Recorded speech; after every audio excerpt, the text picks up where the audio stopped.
वासना यानी कि एक ऐसी भावना, तीव्र इच्छा जो किसी व्यक्ति को किसी चीज या किसी व्यक्ति के प्रति बहुत ज्यादा आकर्षित करती है।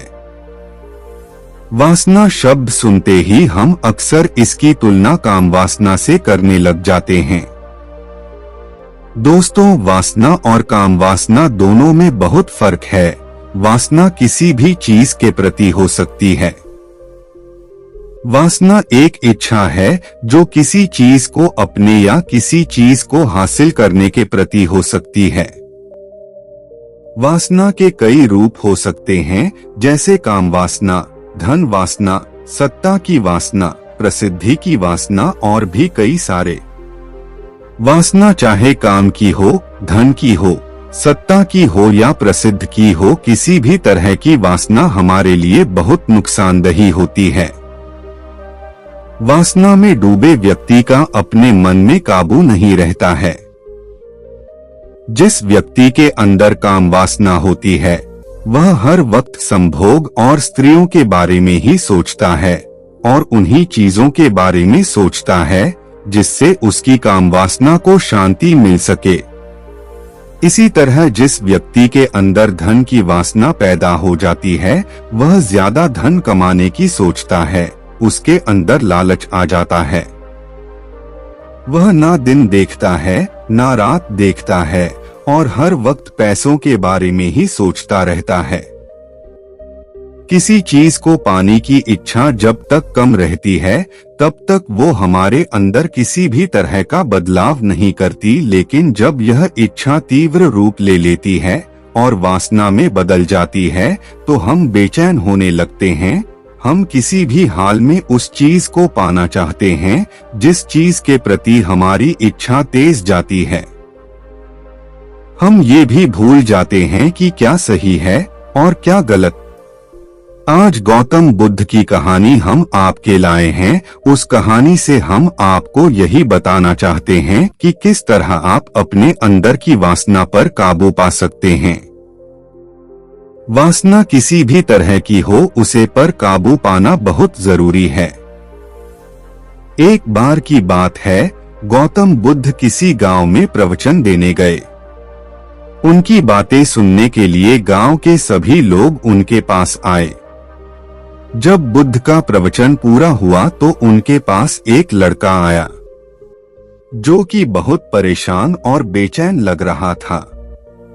वह बुद्ध के पास आया और उनके चरणों में सर झुकाकर बोला, भगवान, मैं अपने मन की अशांति से मुक्त नहीं हो पा रहा हूँ। मुझे हर समय काम वासना के विचार सताते रहते हैं। मैंने बहुत कोशिश की मगर फिर भी मैं इनसे पीछा नहीं छूटा पा रहा हूँ। अब आप ही कोई मार्ग बताएं। बुद्ध ने उस लड़के की तरफ देखा और बोले, पुत्र, वासना एक ऐसी आग है जो किसी भी मनुष्य को अंदर से जलाकर रख देती है। वासना किसी भी तरह की हो सकती है, धन की वासना, काम वासना, सत्ता की वासना, प्रसिद्धि की वासना। इस वासना के जाल से बाहर निकलने के लिए मैं तुम्हें एक मार्ग बताऊंगा, लेकिन उससे पहले तुम्हें एक काम करना होगा। यहाँ से कुछ दूरी पर एक जंगल है और उस जंगल के अंदर फूलों का एक सुंदर सा बगीचा है। तुम वहां जाओ और उस बगीचे से मेरे लिए एक सुंदर सा फूल ले आओ। बुद्ध की बात मानकर वह युवक चला गया। जंगल में कुछ दूर पहुंचने के बाद उसे बगीचा भी मिल गया। उस बगीचे में बहुत से सुंदर फूल लगे हुए थे।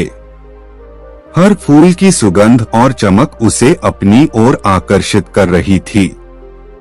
उसके मन में विचार आया कि क्यों ना वो सारे फूल ही तोड़ ले, मगर बुद्ध ने सिर्फ एक ही फूल लाने को कहा था, इसलिए वह एक अच्छे और सुंदर फूल की तलाश में बगीचे के और अंदर चला गया। अंदर उसे एक फूल मिला जो बहुत ही ज्यादा मोहक और आकर्षित करने वाला था। जैसे ही उसने उस फूल को तोड़ा तो अचानक उसके हाथ में एक सांप ने काट लिया। वह दौड़कर गौतम बुद्ध के पास आया। इससे पहले कि वह कुछ बता पाता, जहर की वजह से वह बेहोश हो गया। बुद्ध ने तुरंत उसके हाथ से फूल लिया और उसकी दवा बनाकर उसे लड़के को पिला दी। कुछ देर बाद उस युवक को होश आ गया। होश में आते ही उस लड़के ने बुद्ध से पूछा, भगवान, ये क्या हुआ? मैं तो सिर्फ एक सुंदर सा फूल तोड़ रहा था, तो बदले में मुझे जहर क्यों मिला? उसकी बात सुनकर बुद्ध बोले, इसका कारण है तुम्हारी वासना।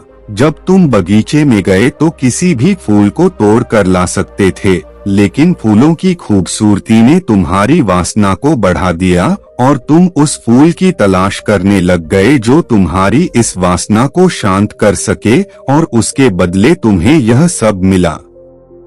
यह फूल उस वासना का प्रतीक है और ये जहर उस वासना का परिणाम। अगर तुम्हारा अपने मन और विचारों पर काबू होता तो यह स्थिति नहीं आती।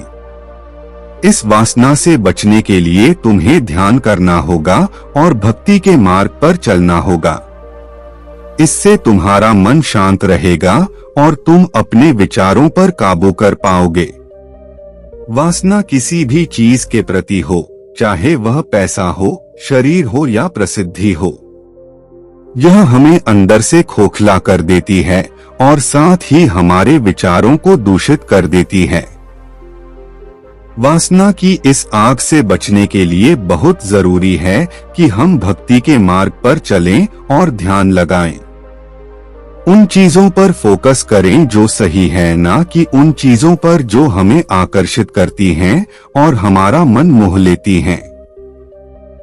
किसी भी तरह की वासना से बाहर निकलने के लिए बहुत जरूरी है हमारी आत्मा और विचारों का शुद्धिकरण। वासना मनुष्य को भीतर से कमजोर और मन को अस्थिर कर देती है। इसे दूर करने के लिए हमें ध्यान, संयम और विवेक की आवश्यकता होती है। जो भी आकर्षक और लुभावना दिखता है वह हमेशा सही नहीं होता। वासना का त्याग और आत्मनियंत्रण ही हमें सच्चे सुख की ओर ले जाता है। दोस्तों, आपको यह कहानी कैसी लगी? आप इससे क्या सीखा? नीचे कमेंट बॉक्स में हमें बताएं और अपने दोस्तों से इसे अवश्य शेयर करें ताकि अधिक लोग गौतम बुद्ध की सभी कहानियां सुन सकें। मिलते हैं अगली कहानी में, तब तक के लिए अपना ख्याल रखिएगा। धन्यवाद। नमो बुद्धाय।